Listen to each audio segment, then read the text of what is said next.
Sejuan then asked if Theo had a piece of paper, and Theo immediately took out the paper. Sejuan wrote down the terms of the contract and signed it as Party A.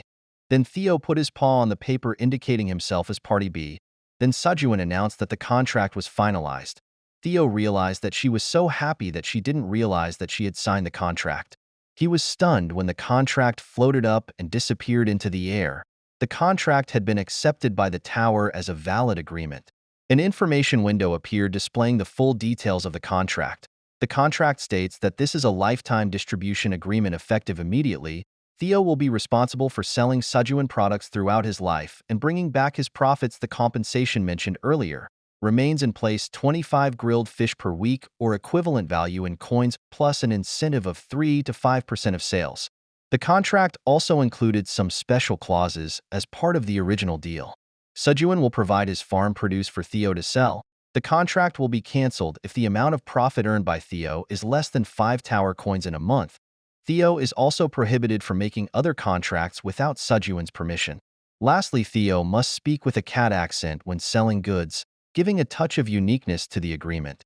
Sejuan was happy that the contract was signed, considering it as one of the most important documents in the tower that could not be easily destroyed. Theo, on the other hand, was devastated, wondering why he agreed to the terms of the first contract of his life. Theo curiously asked Sejuan about the fourth clause in the special agreement, especially the one about the cat's accent. He felt embarrassed to use the accent of his village. Sejuan chuckled and assured Theo that he would understand the reason behind it. When the time came, Sejuan reached out to shake hands, but Theo brushed him off, still hesitant.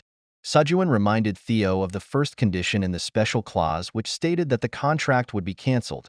Sejuan stroked Theo's head, confidently believing him to be a shrewd and reliable merchant cat. Hearing himself called clever, Theo smiled, and Sejuan thought that Theo was a very open person. Theo curiously asked about the products they would be selling together. Sejuan himself revealed that they would sell cherry tomatoes.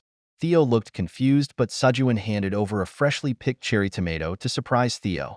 The cherry tomato turns out to have magical powers that can increase mana. Meanwhile, Theo curiously asked about the selling price of the tomatoes.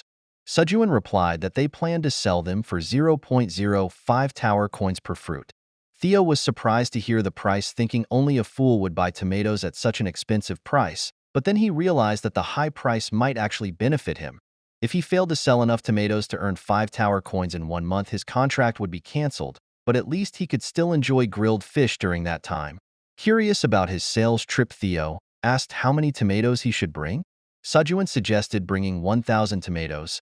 Sejuan had already prepared a basket of 1,000 tomatoes and also arranged payment for 25 grilled fish, but Sejuan wondered how Theo would carry all that stuff.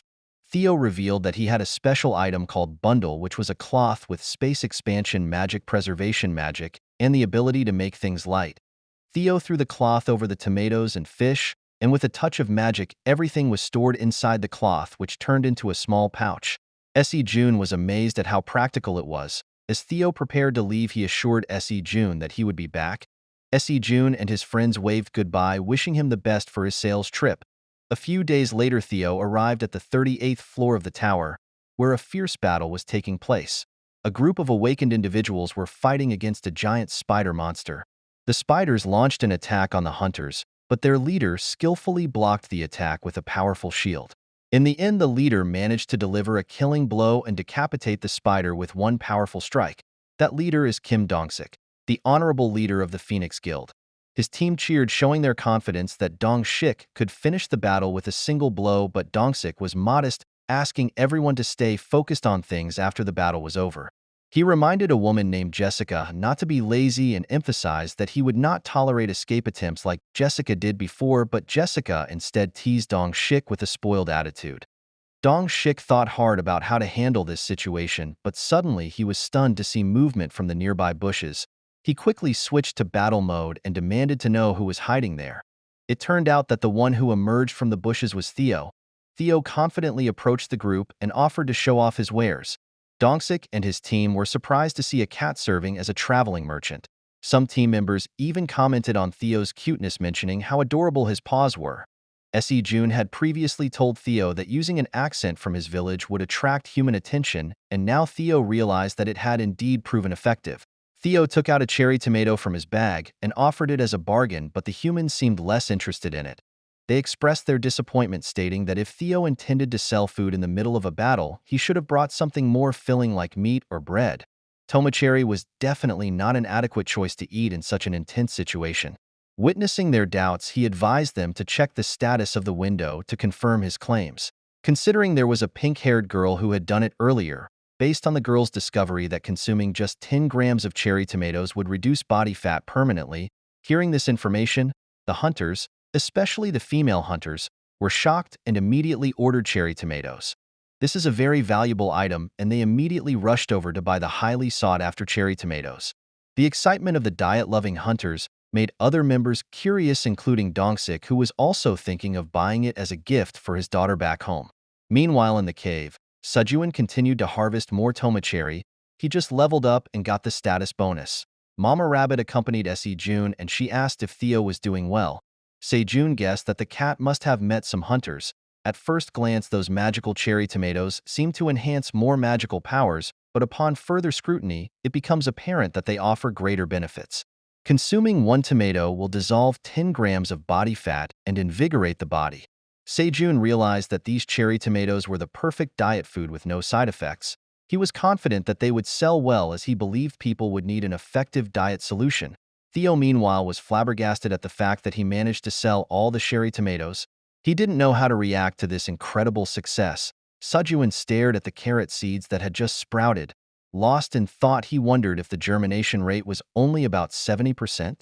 Next to him, Papa Rabbit seemed to agree that out of the 1,000 carrot seeds that Sejuan bought at the store and then planted, only about 700 managed to grow, but Sejuan began to think about the reason for the limited germination. He questioned whether the cause was his low level of skill as a farmer, or perhaps the inadequate fertility of the cave soil. With the presence of Theo, who was ready to sell their crops, Sejuan realized the importance of maximizing their agricultural output. Suddenly, Sejuan's attention was diverted by the sight of a fighting rabbit throwing a torch into the air near the lake. As the torch neared the surface of the water, piranha fish jumped out. The black rabbit was ready for them, jumping at the fish and hitting each one with his hammer. After landing nimbly on his feet, he caught the falling torch. All around watched in amazement how the black rabbit hunted so skillfully. Sejuan praised the black rabbit, recognizing the rapid improvement in his hunting skills. Seeing the rabbit's shiny body, Sejuan realized that the black rabbit was leveling up. Sejuan stroked the black rabbit's head, reassuring him that he was getting stronger as a true hunter status. The bunny was proud of his accomplishment, showing off his success to his brothers and sisters, who applauded. As the rabbits play, Aaron suggests they take a short break. In that pause, he proposed to drink coffee. Sejuan happily held the tumbler given by Theo. Upon opening the tumbler, his suspicions about the contents inside were answered. Inside the tumbler were several bags of coffee, which made Sejuan feel very happy if Theo found out and tried to sell him the coffee. Sejuan realized that he would have spent all his money just to get that coffee. Sejuan happily opened the coffee packets and thanked them silently for their negligence. Sejuan put the coffee grounds into his water bottle. Even though he couldn't make regular coffee or a cold Americano, at least he had coffee. Sejuan then persuaded the poisonous honey bee to spit some honey into the water bottle and thanked him. After a while of mixing, he finally succeeded in making his coffee. Sejuan named the mixture the Honey Americano, a combination of coffee grounds dissolved in cold cave water and mixed with thick honey from poisonous honeybees. He praised its flavor as a perfect blend of bitterness and sweetness. Sejun then offered the coffee to his rabbit friends. The black rabbit was the first to try, but was immediately surprised by the bitterness of the coffee and was too speechless to react. The other rabbits, curious about the taste, also found the coffee too bitter for their taste. Sejuan just laughed at the sight of the rabbits spitting out their coffee, while commenting that their tongues might be more sensitive to bitter flavors than humans. But then Sejuan saw something unexpected. He saw a honeybee flying towards its hive in the cave. When Sejuan called out to her, the bee happily showed her the hive. Sejuan asked if it was really a beehive, and just realized the fact that the poisonous honeybee would end up staying with them. The bee confirmed it.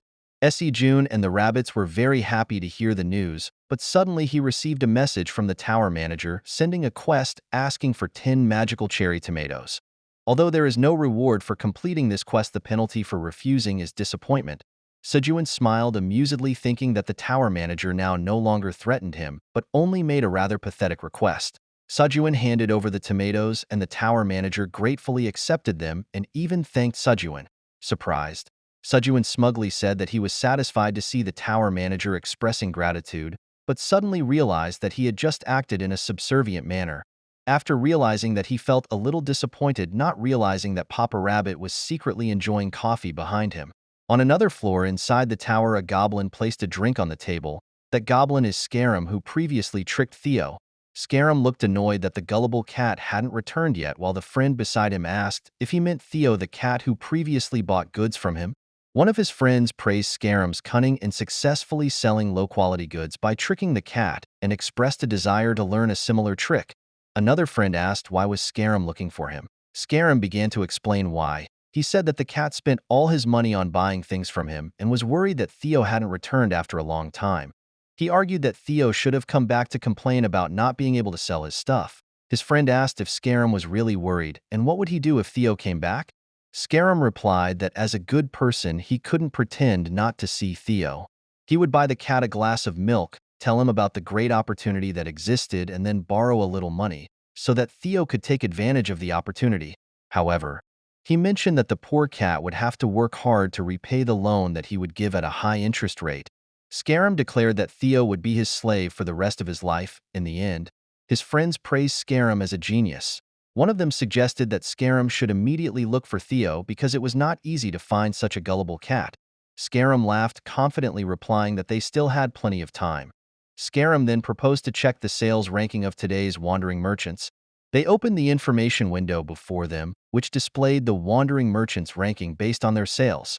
Scarum saw that he was now ranked 999th and felt happy to finally make it into the top 1,000. His friends were dumbfounded to see him ranked while they themselves hadn't even registered. Scarum laughed, inwardly feeling that this achievement was worth celebrating, but what he saw next shocked him. He saw Theo ranked 982, and the goblin started whispering, "Isn't that the cat we were just talking about?" Scarum suddenly screamed and slapped the table, asking angrily how could Theo reach such a high rank in such a short time. Then the scene switches to show Theo's return to Sejun. Sejun yelled at Theo, asking where he had been for days. Theo, with a panicked expression, apologized and promised that even though he ran out of things, he would not play on the other floor again. As surprised, Sejun asked how long Theo had been playing, and Theo replied 4 days. But Sejun was surprised by something else. With 10 days of travel and 4 days of playing, Sejun realized that Theo must have run out of stuff as soon as he reached the 30th floor. Sejun put his hand on Theo's shoulder with a scary expression and told him to reveal all the details if he didn't want to feel Sejun's anger. The cat was too scared to speak, so he told Sejun and the rabbits everything. Sejun asked if the hunters really bought everything. With just a little talk, he didn't believe it, but Theo insisted that it was as he said. Theo handed the bag containing 50 tower coins to Sejun, who examined it carefully. Sejun then called him a cat merchant employee and praised his good performance. Sejun also gave him an incentive of 2 tower coins, but Sejun added that if Theo worked even harder, his position as a cat merchant would be restored and his incentive would be raised to 5%. Theo understood and promised to work hard to become a better salesperson. Sejun then asked why Theo always spoke with a cat accent. Theo explained that he decided to live like that because humans seemed to like this side of him. Sejun laughed and said that everyone would know his name. When Theo asked what he meant, Sejun said that the farmer's name would appear on the status window of the cherry tomatoes, and that's why people would immediately recognize him as the one who grew the magical cherry tomatoes. Sejun's words made Theo's hair stand up. He suddenly realized that he was in big trouble because there was a system in the tower that hid the origins of goods sold by novice wandering merchants, protecting them from rich merchants who might steal their suppliers. And since Theo was still a rookie wandering merchant, Sejun's name was forced to be hidden from the status window of the cherry tomato.